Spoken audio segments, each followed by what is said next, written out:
Right. I think I might get started if that's okay. I'm always late to everything, and so it would be nice to actually start something on time. So I'm going to try to kick this off, and we'll let people wander into Zoom as they can. First, I just want to welcome everybody. Thank you so much for signing up and being with us here today.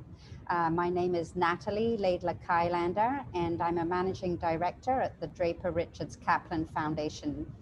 And this session is an interactive session, and we'll do some workshops and introduce you to a couple of DRK entrepreneurs around this theme of cracking the code to scale. Let's go to the next slide. So I just want to briefly introduce the DRK Foundation and the work that we do. DRK is a foundation that's been in operation for about 18 years, and we support social entrepreneurs that are solving large, important problems with some innovation. And our job really is to help them to scale that innovation so that they can make meaningful change on the problem that they're addressing. We support organizations over a 3-year period, and we support both nonprofit and for-profit organizations. We take a board seat on that organization, and we partner very closely with the entrepreneur founder and helping them build capacity of their organization and scale their work. We are agnostic as to the issue area, but we're very stage specific. So typically our organizations are a couple of years old, 2 to 3 years old, post-pilot, but pre-scale. And we really see our value in our work in helping the organizations get on that pathway to scaling their work and their organizations. So I have with me today 2 phenomenal founders who are both DRK grantees, Kruti Barucha and Will Mackham. And I will actually let them introduce themselves to you, starting with Kruti. Thanks, Natalie. Lovely to be here. I'm so excited about this event because it's always such fun to talk about scale and how we can take ideas and actually kind of make them have broader impact. So just very briefly, my name is Kruti and I'm the founder and CEO of Peepul. We are an education nonprofit based in India. Our operations are with the government school system to improve the quality of education in government schools. I'll stop there. You'll be hearing plenty from me during the rest of the session. Will, do you want to? Yeah, thanks so much. It's Dr. William Mappen from Cape Town, South Africa. And Vula Mobile connects health workers with specialists. So it's named after the Vula Mobile eye clinic in Swaziland, where we first connected health workers with specialist eye care professionals. And we've expanded a lot since then. So yeah, thanks very much for including me. Fantastic. Let's shift to the next slide. So I think, you know, from working for about 5 years with different entrepreneurs in different sectors, one thing that we've understood as a DRK is that scale is not accidental. And what I mean by that is that scale is really built into the operational model and the strategy from the very start. And today, what I'd like to do is to really focus in on 3 fundamental building blocks to scale.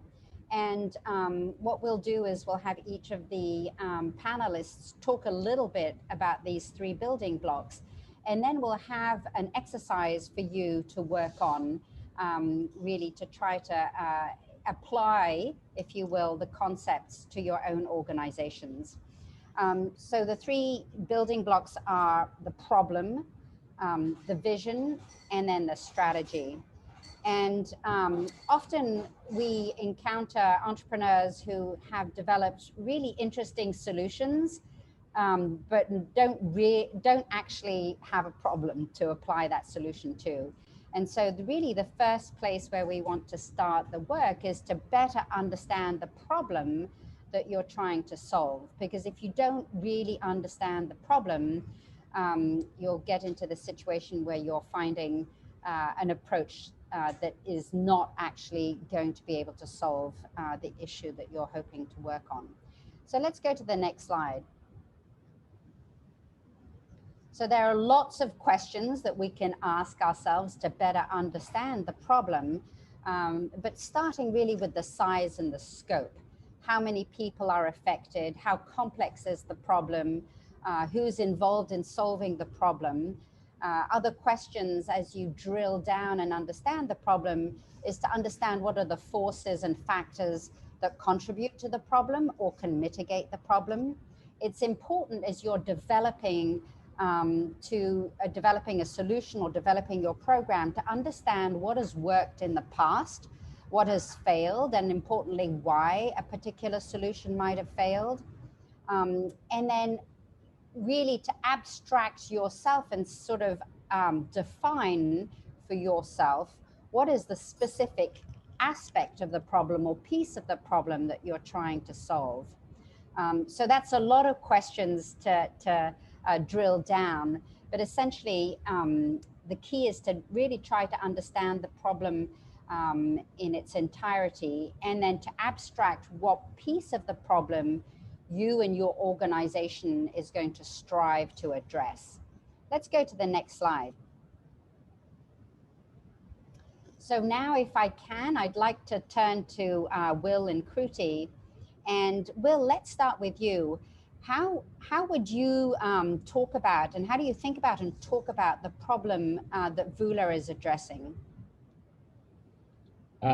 So I guess in terms of thinking, it came from my own personal experience, both as a rural doctor and as a specialist.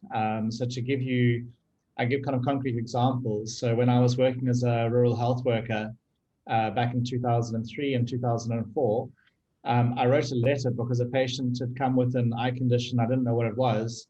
I wrote him a letter and I said, please go to the nearest specialist center. I think they can help you. And that was 3 hours away. And the next time I saw him was 7 years later when I went back to volunteer as a specialist. He had gone blind in that eye and he came with exactly the same letter that I'd written all those years ago. And we had the medication he needed the first time I'd seen him, and we had the medication in the clinic. So I guess the way I like to talk about the problem is my own personal experiences, both as a rural doctor, and then when I was specializing, I realized that we were busy working, we were teaching students, and the phone just rang off the hook with people like me in the past trying to get hold of a specialist. So when I talk about the problem, I try to bring it down to that one patient where it would make a difference, and then expand from there. Obviously, it's grown into more specialties over time. That's really helpful, breaking it down to sort of the individual or the pain point at an individual level. And we'll come back to this theme a little bit later. So when you think about this problem as an individual patient not being able to get the care, the specialist care that they need, how does Vula work on that problem, and how would you define your piece of that that you're focusing on? Yeah, so Vula is very specific in that it connects health workers with specialists. So basically, any patient can go to any health worker in the country, whether it's your nearest pharmacist, your nearest dietitian, your nearest nurse, and that person actually has access to the specialists on Vula. But we had to do it in a clever way, because you can't just give people phone numbers. That's not going to work. So we created special tools for the primary healthcare workers. So for example, built into the phone is a vision test or a Burns calculator, so that you're sending a good package of information to the specialist, and it's sent in an asynchronous manner. So I submit the information, and our typical response time is about 15 minutes. So within 15 minutes, the specialist has responded to the primary health care worker, explained what help the patient needs. And typically in a third of the cases, the specialist can help the primary healthcare worker treat the patient remotely. So the patient doesn't have to travel. In the other cases, sometimes it's an emergency, and sometimes the patients are given an appointment on a specific day. And in many rural areas, getting an appointment for the right day is crucial. Otherwise, you've taken a day or two off work just to go and get an appointment. So we really focus purely on that sort of that connection. So typical telemedicine problems, they just face on a patient phones a health worker, and it's that one-on-one interaction. But when Vula is used at scale and over time, the primary healthcare workers actually learn case by case by case. And so the referral patterns actually change over time. That's fantastic. Thanks, Will. Kruti, can we turn to you and ask you what is the problem that you are solving at Peepul, and what piece of the problem do you focus on? Yeah, absolutely. So as we work on education in India, and specifically within the government system, I think to Natalie's point about sizing the problem, there are 166 million children that study in 1.3 million government schools in India. Of those children, 48% of children in grade 5 cannot even read at a grade 2 level. So within the government school system, there is a huge learning crisis. Learning outcomes are not where they should be, despite the government spending millions of dollars, both on infrastructure as well as teachers. That's really the fundamental problem that Peepul is trying to solve. And our big bet has been to say that we're going to take a bet on trying to fix the government school ecosystem through the interventions that we have. In terms of how we do this and the piece that we work on, we've diagnosed that chain of learning to start with enrollment. And so the government school system does a pretty good job now of getting children into government schools. But then onwards is where things start breaking down.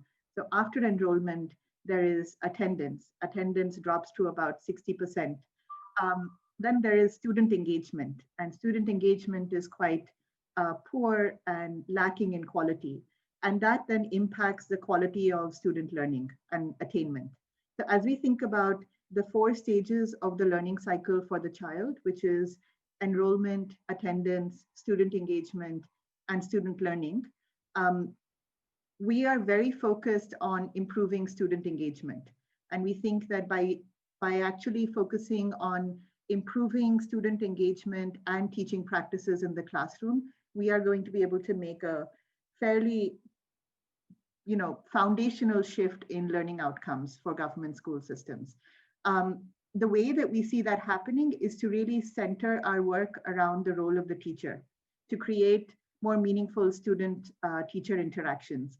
And our work is very much around providing the right teacher training and skill building, and then making sure that the ecosystem is providing support through coaching and mentoring. And then finally around ensuring that there's enough accountability in the government ecosystem so that the teacher also feels responsible for learning outcome achievement. So that's really our approach. Thank you. And that's really helpful, the way you broke down sort of the 4 elements of the journey of the child, and how you're focusing really on the engagement piece. And that's what we mean by saying, the big problem largely is the fact that children don't read or write at grade level. And you've sort of analyzed the problem and broken it down and decided to really address one component. And same thing with Will, this access to care could be seen as a very large problem, but defining a specific component is really the key to this work. Let's go to the next slide, and I'll explain a little bit about this this exercise that I'd like you to engage in. So in a few seconds, my colleague Anne is going to send you into pairs to workshop this problem. And I'd like for all of you to grab a piece of paper and a pen, if you have one, and in one sentence, articulate the problem that your organization is trying to solve. And then take turns asking each other a couple of questions. Why has the problem not been solved yet? And this idea of what specific aspect or piece of the problem that your organization is solving. So brainstorm for about 5 minutes each on your individual problems. And then I'd like at the end of that 10 minutes, if you could try to articulate the problem of your partner in your group. So in other words, if Will and Kruti were together, Will would be articulating the problem for Peepul, and Kruti would be articulating the problem that Vula is addressing. I'll just take any questions before you get sent into your breakout groups. Feel free to unmute yourself and share a question if you have one.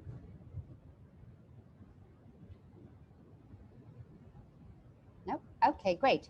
We will see you back in the main group here in about 10 minutes.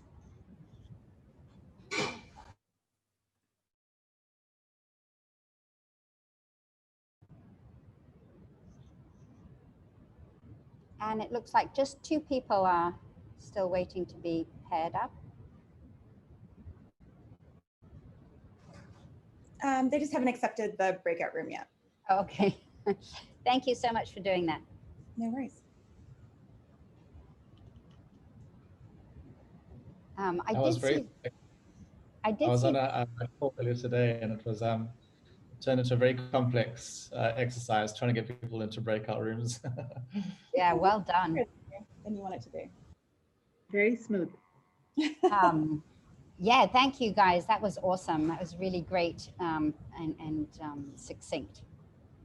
I see that it's quite a lot of stuff going on in the chat. And what should do we want to address that now, or do we want just chat to go on the side? What do you think? We only saw one new question, which was the AI question though, which you answered. So I feel like maybe we could just answer them as we go, unless there are things you want to call out as a to the full group. Does that work? Yeah. Cool. Yeah. I mean, we wish that AI and the machine learning that we tried had worked, but it's really complex, and like we had so much data, so we thought, oh, we can really have a solution. So we did 2 trials. One was on the chest X-ray submitted on Vula to see whether you could diagnose pneumonia or tuberculosis, and it just wasn't accurate enough. It wasn't clinically useful. And the other one was that we wanted to see what doctors talked about and then prompt them to give them the option of having some auto reply, so speed up their responses on different types of cases. And actually the medical cases are so varied and it's super complex, and even sort of predefined answers aren't helpful. But the one thing we did work out was that doctors say thank you a lot. So at least they are being polite to each other. It's interesting. Have you done any sort of evaluation of how the primary healthcare worker is gaining in skills and knowledge, or do you just see that in terms of the referrals that are happening? So at an individual level, we've got a lot of anecdotal stories or sort of individual stories. So one example is a nurse who works about 5 hours north of where I am. I think I might have mentioned this one, and she learned case by case and then stopped referring completely. And she takes referrals from her area now.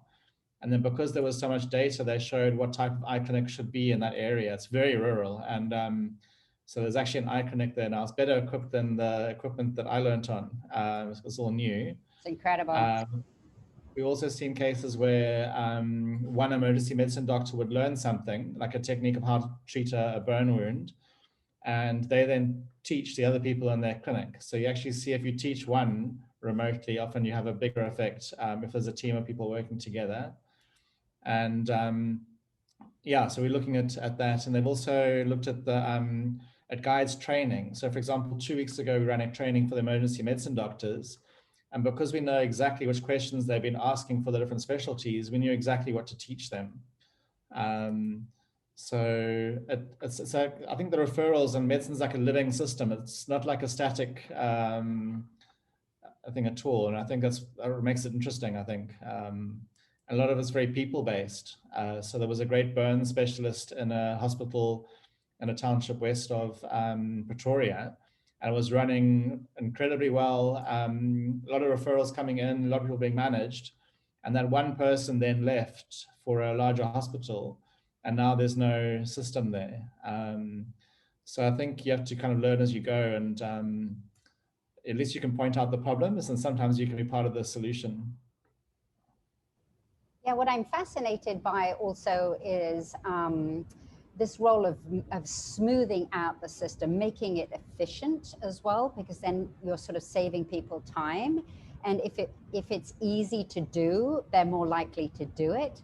And you know, particularly for your volunteering specialists, you know, making things really easy for them to do, to work with, like getting them the right data and making it quick and easy is critical to that experience, right? Yeah, I guess we were lucky. There have been many projects in South Africa where it was initially kind of funded and people kind of had to use the system, and then they die of what we call pilotitis, because once the money stops, the system stops. And I think we were kind of lucky where no one has ever paid to use it. No one had to pay to use it. So if it didn't solve a problem, then no one would use it at all. And so we learned the hard way from the beginning. I think that was quite, in hindsight, that was lucky, yeah. That's so funny. I mean, it's interesting because both you and Kruti are working within existing systems and really trying to make them more effective and also sort of, yeah, better serve the populations that they're meant to serve. So I think it's really fascinating to have you both on. I think it's important to keep in mind that, you know, for true sustainability, and this will get to the thing about doer and pair at scale, but for sustainability, if there's already an existing system, why create a completely parallel system when you can, it's hard to actually shift the system because they're used to a certain way of doing things. So the points you made about keeping it simple, Natalie, are so true. And also, I think I would just add, keeping it in their workflow, because if you add a new set of responsibilities and things for a frontline teacher or a cluster academic coordinator to do, you're just adding to their burden. But if you can actually feed something into their workflow, you know, if you can feed a more efficient way into their workflow, then it will help. I'd love for you to call that out, actually, Kruti, you know, when we get to the doer payer and this idea of working to strengthen an existing system is the way to sustain the work, as well as sort of this idea of making it, or Will, maybe you could pull this idea of making it as simple and as effective as possible so that people will, you know, will adopt it. Yeah, if you save someone time or energy, then it's more likely to work. Exactly. Yeah. And it has to be their win. You know, it can't be your win. So it can't be like Vula or Peepul. It has to be, you know, the stakeholder that you're working with has to be their project. Your success is their success. We were just talking about this. We did a review of our portfolio and looked at different kind of end games and which were most successful, again, within the scope of our portfolio. And I think the one that we saw that was least successful was the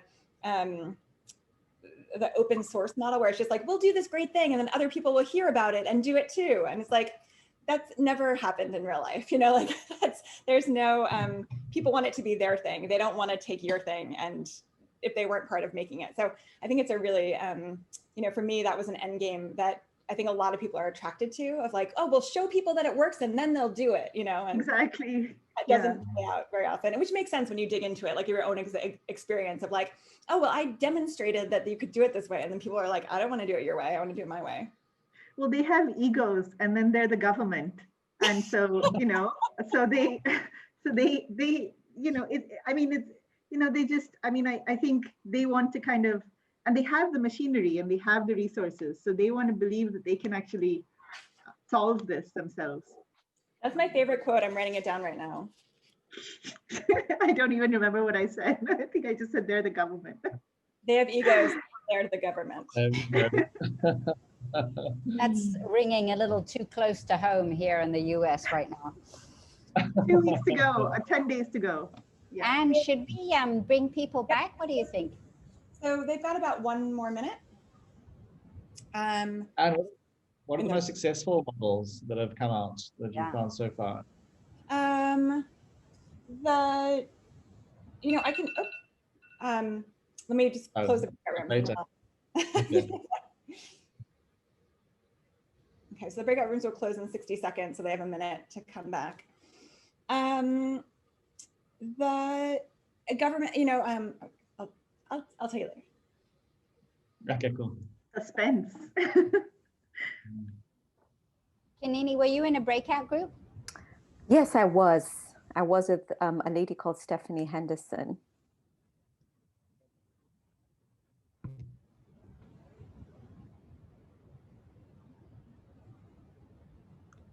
I just accidentally left my breakout room in the middle of a sentence. So sorry about that. That's my fault. I was like, oh, I have to do something, and then I clicked on that. So I'll have to get back to her. Let's move to the next slide.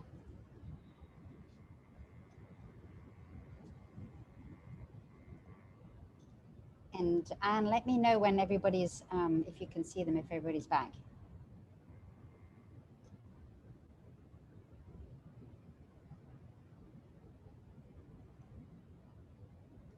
Okay, looks like most people are back. Welcome back. I would love a volunteer or two to tell me about how their breakout group went, and then maybe read out the problem statement that you had and the problem statement that your partner developed for you, if you got there. Otherwise, whatever occurred in your breakout group that you'd love to share is fine too. You can just go ahead and unmute yourself. I have to warn you, I was a teacher in a past life, so I might have to cold call someone.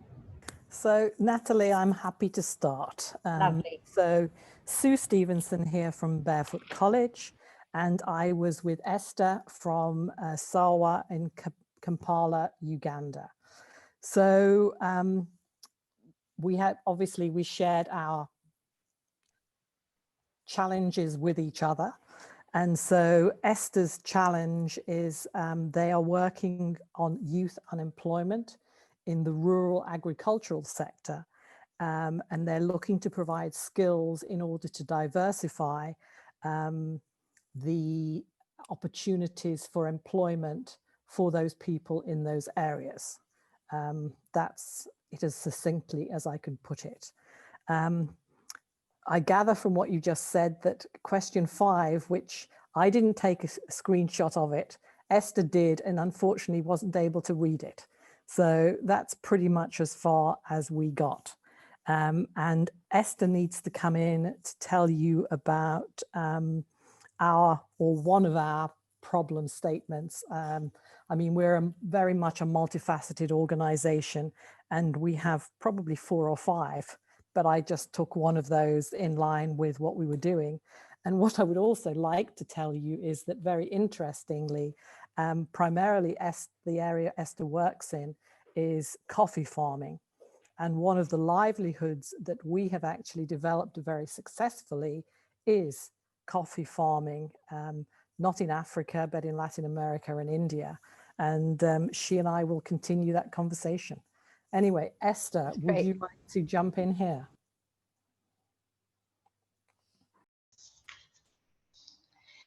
Thank you so much, Sue, for presenting on behalf of our group. So, Sue, the breakout session was really good. Sue Stevenson is from Bethel College, a global NGO, and they have a program that enriches and works with financial inclusion and livelihood development. And one of the problems they are trying to solve is to increase the number of livelihoods among the women. And some of the ways why the problem has not been solved is because of not enough resources. That is one thing we discussed about. Yes, and yeah, as Sue mentioned, the last question was a bit tricky on our end. We took a picture, but we weren't able to see the last comment about the question. But yeah, that's it for me. No problem. That's really great. And either you or Sue or Esther, is there, when you did this exercise together, apart from the fantastic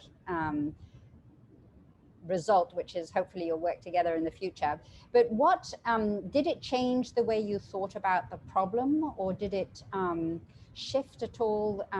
Was it helpful at all in thinking about your problem?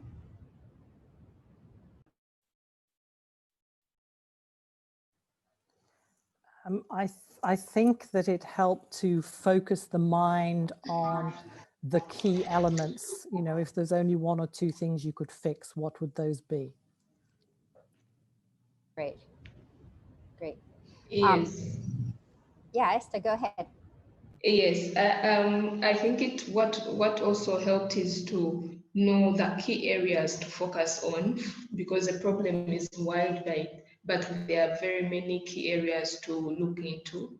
So that really was helpful to get to know which key areas to focus on when you're addressing a big problem. Great, that's super helpful. I do want to move on, but I think, you know, in my experience, we have a tendency to go straight to the solution, create livelihoods, for example, without taking a moment to really understand the scope and the depth of the problem. And so this exercise of sort of really anchoring your work in a deep, deep understanding of the problem, I think is sort of the first step to being able to scale the work. I just want to bring in Kruti and Will and see if they have any reflections to share before we move on to our second area.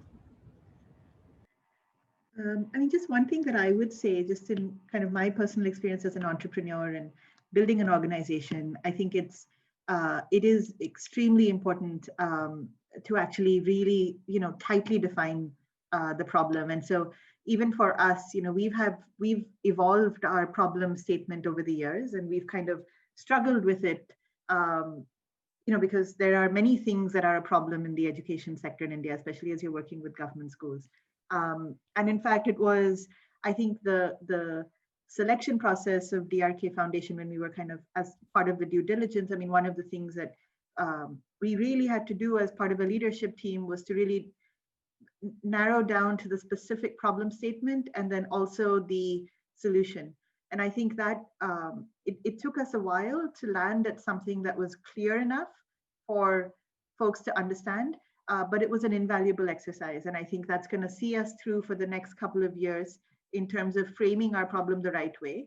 I think the other thing that I would just say as a reflection in terms of developing that problem statement is to really keep it simple so that a layperson will be able to understand it. I mean, sometimes we do have a tendency, at least I think we did as we were formulating it, to kind of get caught up in specifics and too much detail. And I think it's, you know, really important to kind of keep it simple and straightforward and run it by, you know, friends that are not in the sector or doing something completely different, and see if, you know, they would understand what you're saying. Will, anything you would add? Yeah, very much on the same line of thinking.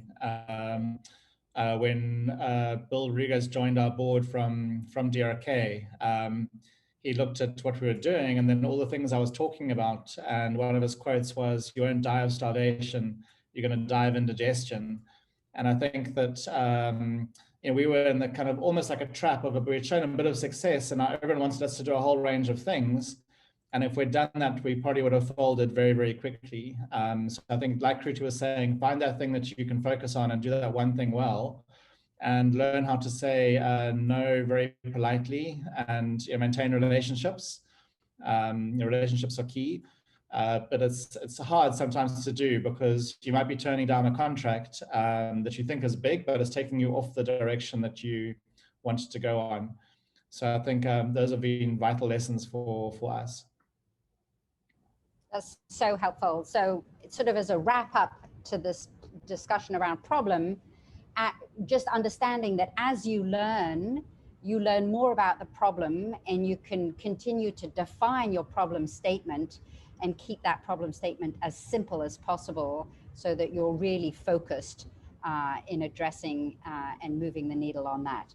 Let's shift to another area and build on this work that we're doing together. And really the second stage of this workshop is to think about vision. So now that you've really understood the problem, and in fact, I love this framing of constantly learning more about the problem. As you do more work, you learn more about the problem, and so you can refine your problem statement. And then the second component is really to articulate a vision. And there are two types of main visions, sort of like a what the world will look like vision, and then another vision around the role that the organization will play in creating that world. And we found that the best vision statements really address both of those components. And what I'd like to do with you as a group now is to start with this idea of a user persona, so that we're trying to create a vision for change at the individual level. We'll start it off by talking about the problem as he articulated it, that experienced by an individual. So we're going back to that idea of understanding the problem from the perspective of an individual. And so creating a vision for change at the individual level, and then translating that vision to sort of a broader scale. So taking it from one individual to like 1 million individuals, and translating that vision at scale. So let me go to the next slide and describe a little bit what we mean by user persona. And this is just a way of quickly identifying the characteristics of a stakeholder for whom you're really doing the work that you're doing. And so this is a user persona for another organization at DRK, which works in mental health, in the mental health space. And so you could build up a profile, if you will, for an individual that you're hoping to have impact for. And so this is Valeria, and she is a 20-year-old Latina who lives alone and has a profession working in a grocery store for minimum wage. And the pain point that she's experiencing is her level of stress and anxiety during COVID, and how to cope with life, essentially. So the issue here is that she doesn't know how to go. She doesn't first understand that therapy is probably something that would benefit her, and much less how she would afford one or connect with one. And it's really important in your user persona to put yourself in the shoes of that persona and try to think what a quote might be from her perspective. And so for Valeria, the quote is, "Therapy isn't for people like me, it's for rich people that have the time and the money." And so that helps you understand some of the barriers that the user persona might face. Let me go to the next slide. So maybe we'll call on Will and Kruti to give us an example of the user persona in their work, and then help us understand what the vision for change that they have for that persona, and then take it one step further and help us understand if we were to multiply that impact at the individual level to a much broader level, what the world would look like. So I'll start with you, Will, if you don't mind. Can you describe a user persona and sort of the change that you're seeking at the individual level, and then how does that translate to sort of a scale? Yeah, so at Vula, we focus very much on personas from the very beginning. So we literally had named people for all the different roles of people using Vula, and really kind of, they literally like were represented people that we could call up and say, is this really how you're thinking? And so one of our personas was the community healthcare worker in a village near where I'm from. and like how would she actually use Vula. So one of her problems is that she's not had a lot of health training. She's been through a year's course, so she knows whether people are sick or not, but beyond that, she hasn't had that much health training. But she's very keen and very dedicated to the community, very caring. She wants to identify problems, but then what? So we had to really say, like, okay, cool. So you actually want to go to someone's house. You want to be able to have a list of questions or a list of tests that you can simply do yourself with that person. And then that'll help you give a little bit of a diagnosis. But the most important thing is that connection to an expert who can then teach her what to do next. And so I think those personas really helped us work out exactly what needed to happen. I mean, other personas were the specialists and the health administrators and the researchers. But just for the purposes of this exercise, what we really wanted to do at a systems level was to ensure that every health worker, no matter whether you're an ambulance assistant or a nurse or a pharmacist, you have access to specialist advice across a range of specialties. So I guess we've had some success over the last 6 years. We started off with one specialty. We're now in 53, and it's used by 80 types of health workers. So we didn't even know how many types of health worker there were when we first started, but ranging from lab technicians to like drivers, medical clerks, they all count as health workers. So it's been amazing to see how the systems has kind of opened up, and the change that we really want to see is that all those people have access to specialist advice. And the impact of that at scale means that you're actually developing a lot of data around the referral patterns, the data about who needs to learn what. So you actually start to get a lot of macro benefits once you've solved those micro problems. Yeah, that's a great example. I know, Kruti, you use user personas as well, and I wonder if you could share a user persona with us all, and then how you how that helps you kind of see the vision for change at scale. Yeah, absolutely. I think I'm a little bit newer to the idea of user personas. We hadn't, I think Will has probably used them more than we have. I think why I have found it helpful though is because it makes our work real. Because when you can situate it in a kind of real life, real example of your stakeholder or your beneficiary, it is also a really great device to use with partners, collaborators, and potential funders as well. And so that's also how we've used it to really make our work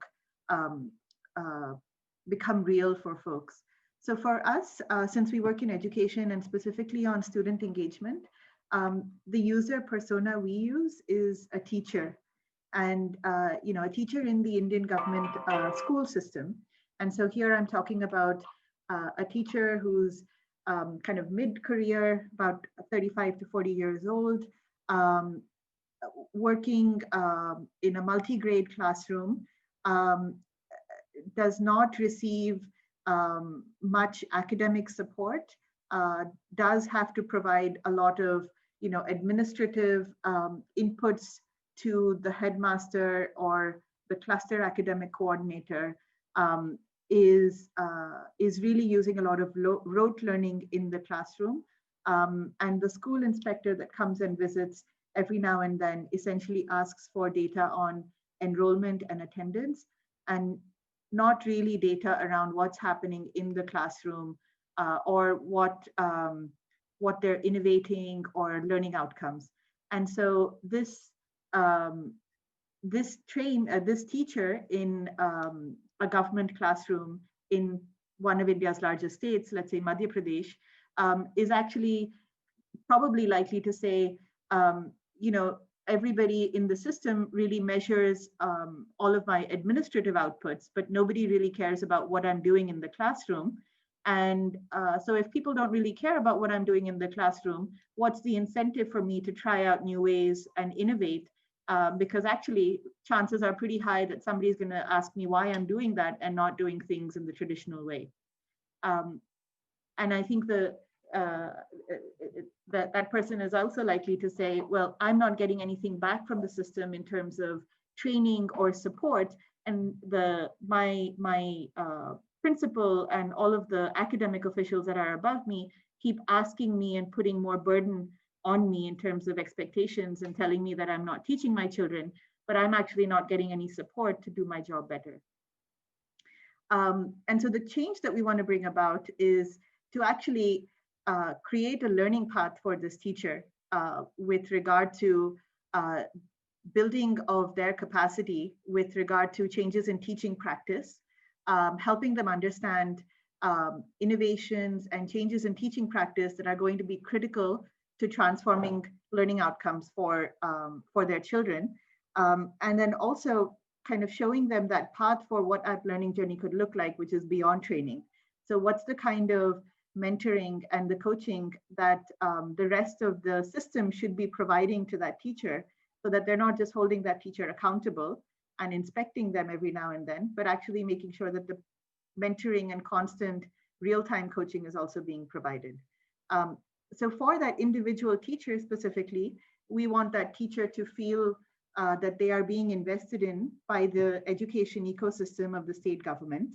At the systemic level, we're being really ambitious, because what we're seeing is we want, currently the education ecosystem is spending 80% of their time on administrative monitoring and 20% of their time on academic monitoring. And we want to flip that to actually get the system to spend 80% of their time on academic monitoring. And our belief is that the way to make that happen is actually to drive change at all levels of that education ecosystem. So not only at the teacher, but actually at the level of that teacher's boss, which is the school principal, the school principal's boss, which is the cluster academic official, the district, and then ultimately at the state government. And to make those changes happen, that same layer of training, support, coaching, and accountability is going to have to be applied at all levels of the education machinery. So you could really see a user persona, not just for the teacher, but also for the principal and other levels in the system, so that you're looking at what change might look like for each of those individual stratas. Let's go to the next slide. And this is really an opportunity for everybody here to take about 10 minutes or so, maybe a little bit less, to do this exercise around user personas by themselves. So we'll take about 7 or 8 minutes maybe to jot down some notes around a persona for the organization that you work for, and then apply 3 questions to that persona. The first is, in 10 years or so, what would that person or that persona's life look like if you're successful as an organization? And then translate that to what would the world look like if you could reach 1 million people, say, of that same persona. And that will help you, I think, really get back to this issue of vision and creating a statement around the vision that you're working towards. So we'll take about 8 minutes or so, and feel free to ask questions in the chat if that's helpful. Otherwise, take a moment to really develop a persona and then think about that persona at scale.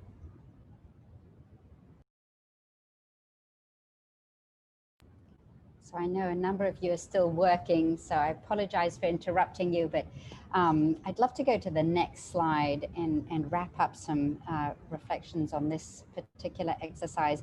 Would anybody like to share this use of a user persona, either the one that they developed today or ones that they've used in the past, and how that influences your vision statement?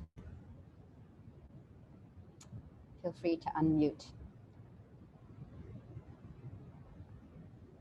Yes, Vita here from Euclid Network. Great, yeah, go ahead, Vita. Yes, so we are a network for social entrepreneurs and impact-driven leaders in Europe and neighboring countries.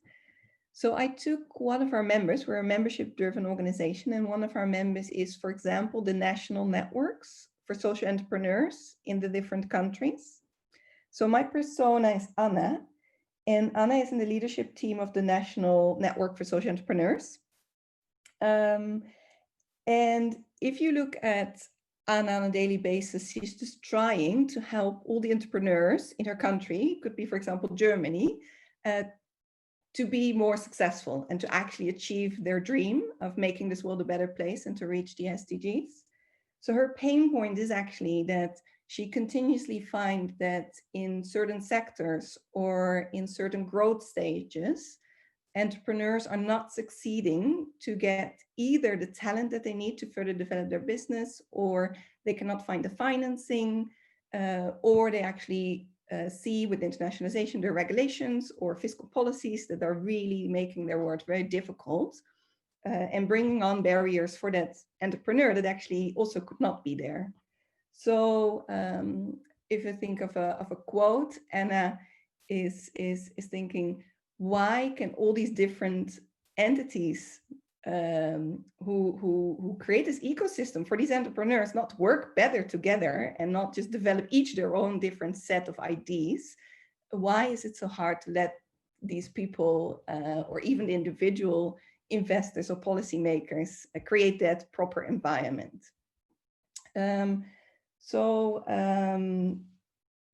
To see actually what would there be in 10 years if actually Anna would be successful, it would mean that in Germany, all entrepreneurs are actually social entrepreneurs or impact-driven entrepreneurs, and there is a complete environment for them to actually be successful, because if they solve a challenge, a global challenge, it means they get easier investment than if they're a traditional company and actually destroy the environment. So I really like this morning Ronnie Cohen from GSC saying on the impact transparency. So it's clear actually which companies damage, and then there are no subsidies for them. There is no support for them actually, because they destroy the environment, and there's not only a view at profit, but also at the social impact. So what would the world look like if our organization could reach 1 million people? Well, I think if there's 1 million national leaders for social entrepreneurship networks across the world, we actually would reach the SDGs in 2030, if that would exist today. So the question is, when will we reach 1 million people who actually think like this persona of Anna?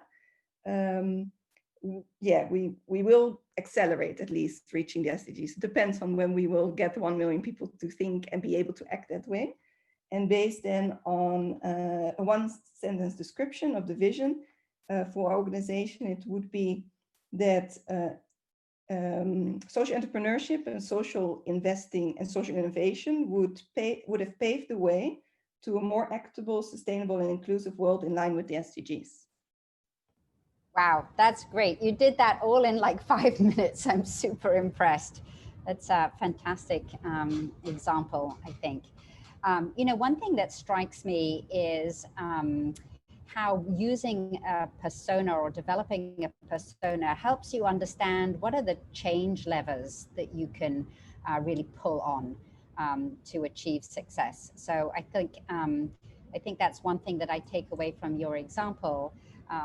Is this idea of, by starting with a persona, you really can get to understand what are the pain points that persona experiences, and therefore what are the levers of change that you can sort of lean into to try to help create that vision that you articulated so well.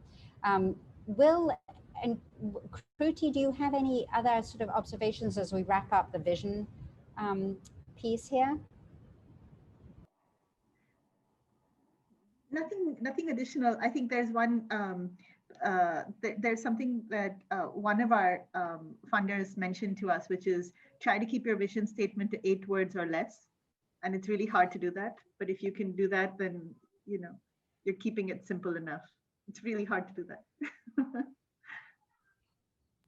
Yeah, that's great. Will, any reflections? We had a very similar experience because we had a big brainstorming session with some of our stakeholders, and got more and more complex. And eventually one of them just said exactly what Kruti said, like, just tell me one sentence what you do. And so I was able to say, we connect health workers with specialists, and then, okay, then everyone relaxes and you can have a conversation from there. I think It's very tempting to go into all the details of what you do and everything, but I think being simple helps. I love that. That's a theme that I think is coming out during this workshop, is this idea of keeping it simple and short. And there's a wonderful quote that I love, which is, if I'd had more time, I would have written you a shorter letter. And that really captures the idea that it is actually really hard to be succinct and brief and short. And it takes a lot of time and thinking and reflection. But it is a very good exercise to do. So whether it's your problem statement, whether it's your vision statement, being able to articulate it very simply and succinctly is actually very hard to do, and a great exercise in clarity.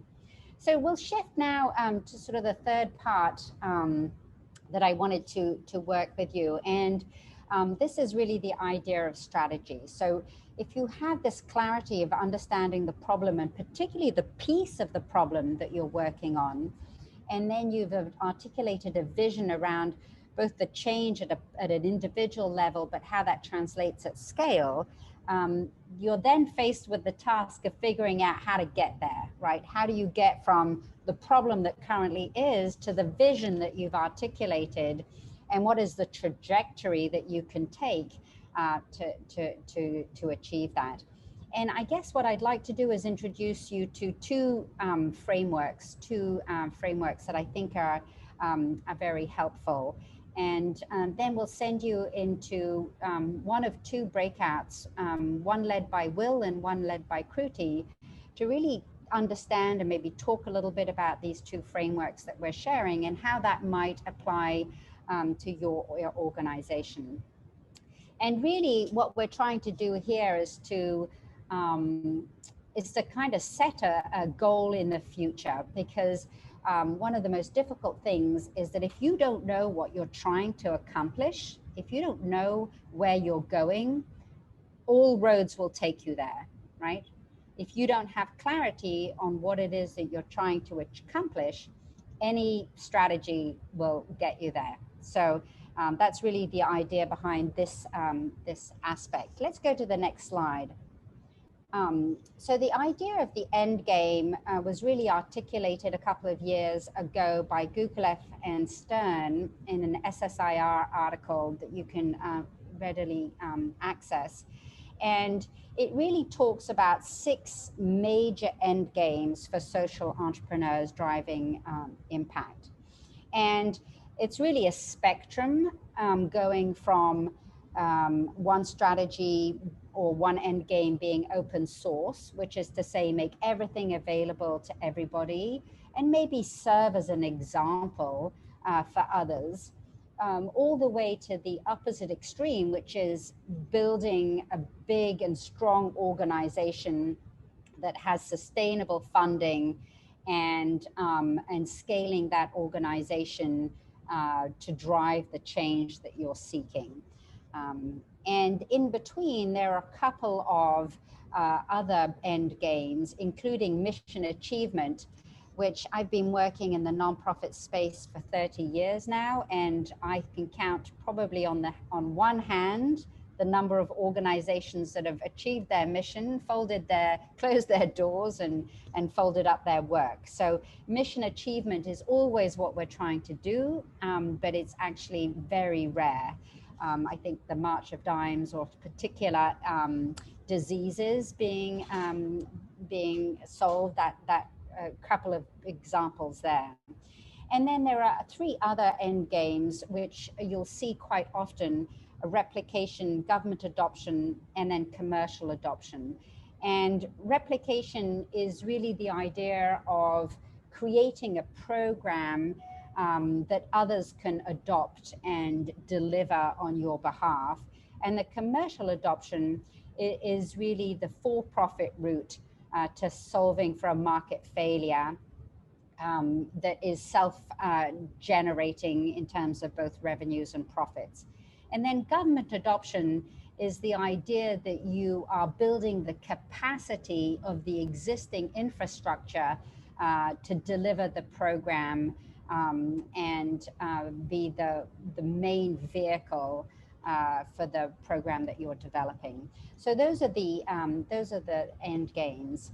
Let's switch to the next slide and talk about another article by Kevin Starr and Laura Hattendorf, who are both at Mulago. And they published an article, say, the same year in the same review. But essentially, they look at scale as, figuring out your strategy to scale really requires you to identify two things. One, who is going to do the work, and two, who is going to pay for the work. And so really building a strategy, or it's very akin to this idea of end game, but at scale, who is going to be doing the work that you have identified as critical to solving the problem that you're addressing, and who's going to actually pay for the work. So doers could be yourself. It could be this idea of replication through other NGOs or other businesses, and this idea of government adoption, which we articulated in the last framework. Those are sort of the examples of some doers. And then the payers also reflect some of the end games that we see.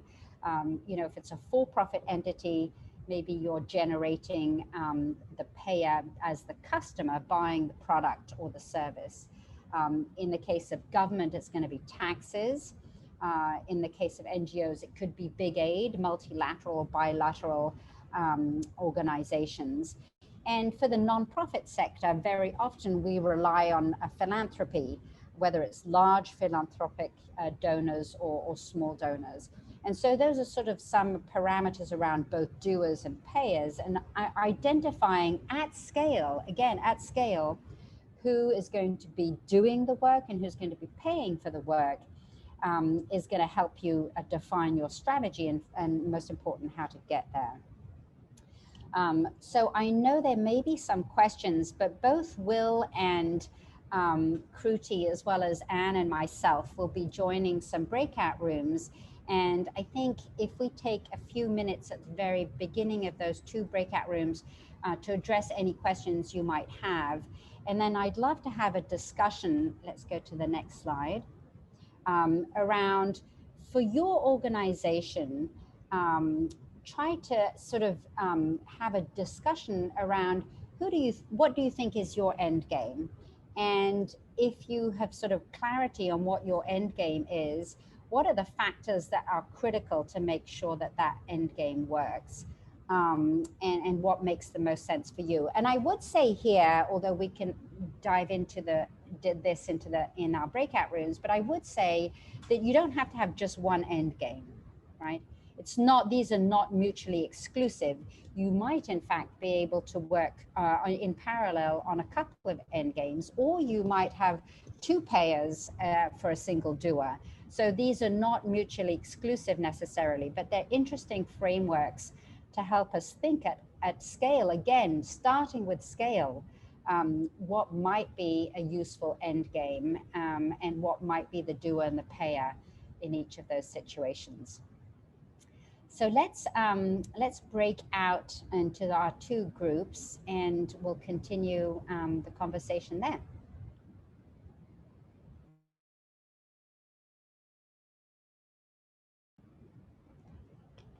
Thanks, everybody. I would like to actually skip it a little bit rather than debrief the strategy exercise. I'd love, to actually go straight to sort of our wrap up here and open it up to all of you for questions for Kruti and Will or myself. And just gratitude to all of you for hanging out with us for over an hour and for your participation in the exercises. But I'd love to open it up to each and every one of you if you had other questions. Sakin, go ahead. Yes, hello, good afternoon. Sorry, I missed the initial part and my apologies for it. We actually I joined in because the founder of this company, Resper, he started a project in Sri Lanka for helping starting what is called as Dutch Dairy Lanka project, where we want to create model cow sheds and farms. But the exercise is much bigger, where we are taking into account the kids' education, women empowerment, and multiple issues, and want to replicate it. So we have thought through a lot of things over last 1 year, documented things. But I wanted to know if any of the participants, or whether you have experience of having worked, especially in villages, in the context of cow and milk. Basically, this is about dairy production of milk cooperatives. I don't have any experience really with dairy cooperatives, with the exception of BRAC in Bangladesh, that helped women purchase dairy cows and provided both the inputs and the access to market. But what specific question do you have around scaling, Sakin? Yeah, because what we see is because we are a commercial organization and we want to help, and we would like the government or someone local then takes it and replicates it. So we have now provisioned for educational institute as part of it. Won't call it educational institute, but at least there is a room. We have a big room. We provisioned in our planning so that we can train. But we don't know whether we should invest so much money, time, and whether it will go ahead, replicate, or it will just die out. So that was the whole reason of attending this session. You want to replicate and be successful in it. Right. And so, what I might do is call on Kruti to share her experience in terms of replicating through the government. You talked about the government as being potentially taking this on.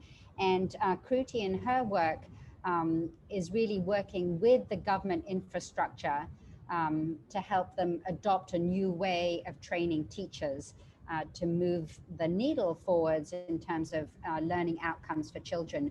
Kruti, maybe I can turn to you, because you had in fact developed model schools, examples of a successful school, and then you're transitioning now to really helping the government build the capacity and the learning, going to your point, Sakin, around training to be able to replicate the experience that you have developed in the model schools. Yeah, absolutely. And I'll combine it because a question asked in the chat from Kanini is similar, which is what are the tips that might exist for engaging and scaling through government. I think what we did with our model, so I think we approached working with the government in two ways. We realized that if we were just to start building capacity and looking for replication, there were a lot of organizations that were doing that with mixed success, and different levels of success.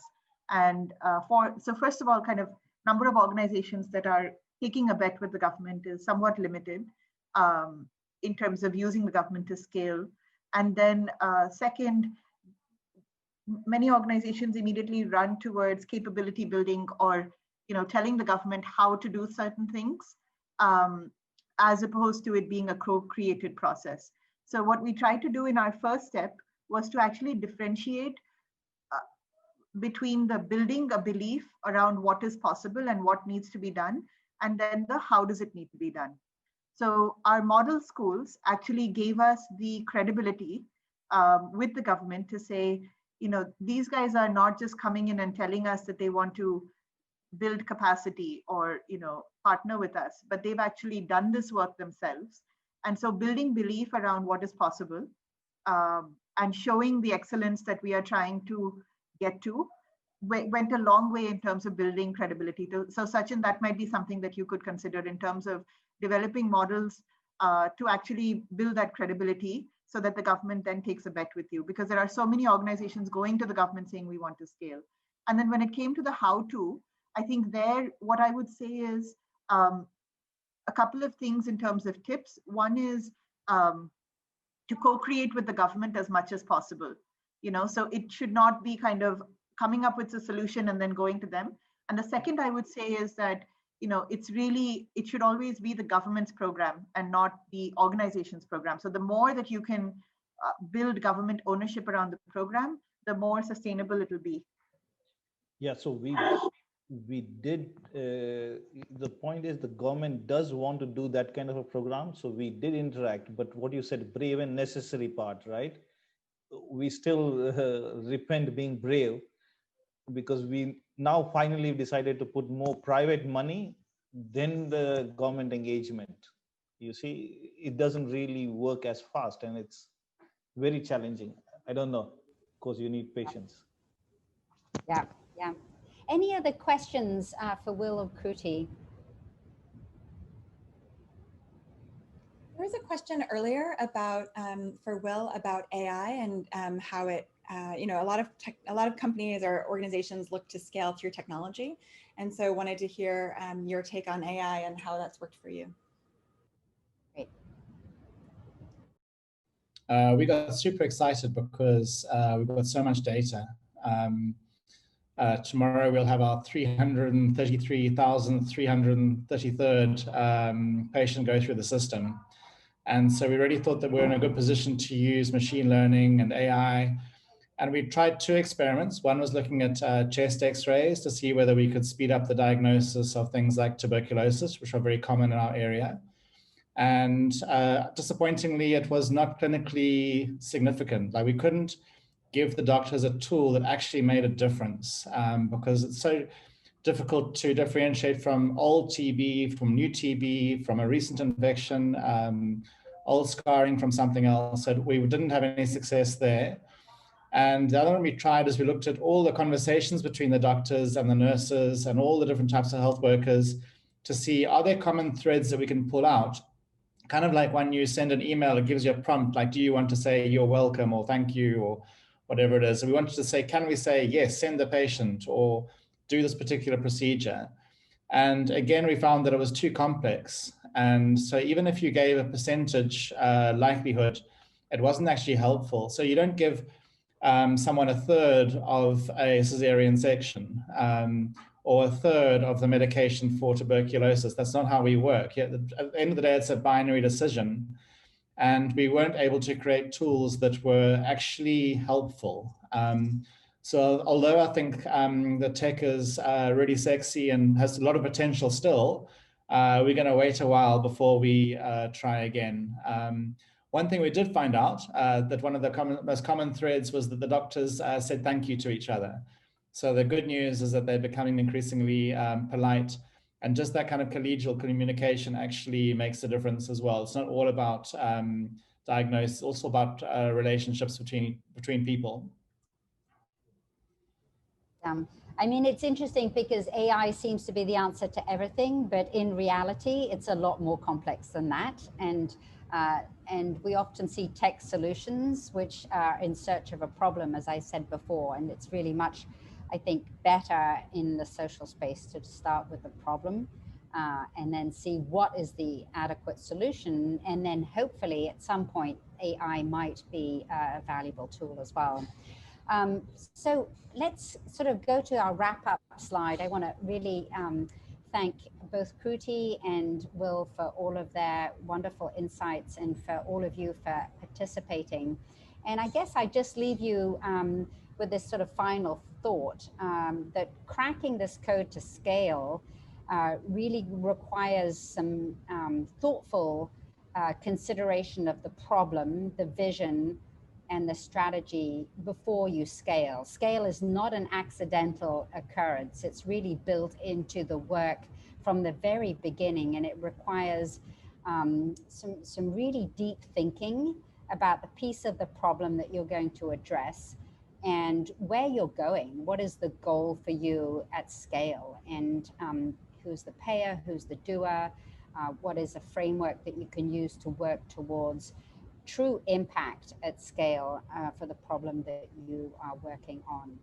So thank you very much for everybody who attended today, and please feel free to reach out to me at nkailander@drkfoundation.org.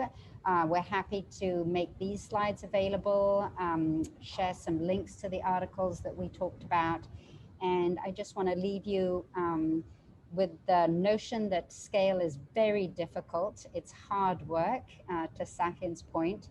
But if you truly want to make make a difference in this world and you have real clarity on the problem that you're addressing, it really behooves us to try to scale this impact that you're all having. So thank you very much and have a great rest of your day. Thank you. Thank you. Thank you. Thank you. Thank you. Thank you. Thank you. Bye. Thanks.